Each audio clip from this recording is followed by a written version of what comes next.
नए उपराष्ट्रपति के चुनाव में अब विपक्ष ने भी ताल ठोक दी है। विपक्ष ने तय किया है कि वो पुरानी गलतियां नहीं करेगा।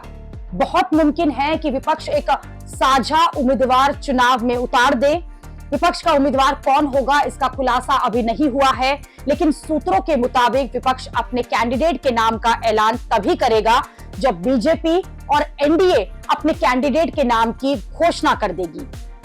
नए उपराष्ट्रपति के नाम के लिए कई नामों पर चर्चा चल रही है। जैसे ये कहा गया कि बिहार से जेडीयू सांसद और केंद्रीय मंत्री रामनाथ ठाकुर का नाम रेस में है, लेकिन कई मीडिया और रिपोर्ट्स में यह दावा किया गया है कि बीजेपी अपना ही उपराष्ट्रपति जो है वो बनाएगी। बीजेपी अपने किसी मजबूत और वफादार नेता को ही उपराष्ट्रपति का यह पद देगी।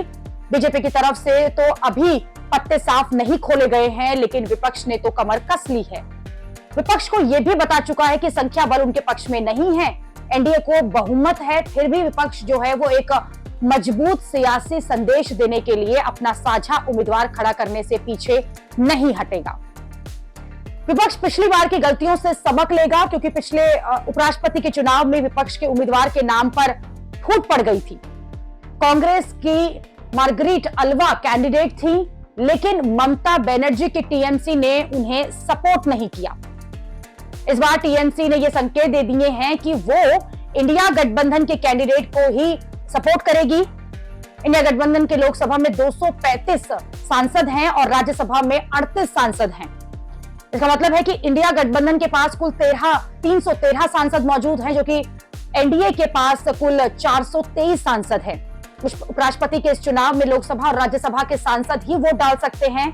बहुमत एनडीए को है और आसानी से बीजेपी का उपराष्ट्रपति जो है वो बन जाएगा। लेकिन विपक्ष को इस चुनाव में सियासी पॉइंट्स मिल सकते हैं, क्योंकि जगदीप धनखड़ के अचानक इस्तीफे से विपक्ष मोदी को टारगेट करेगा। पीएम मोदी धनखड़ को किसान का बेटा कहते रहे हैं।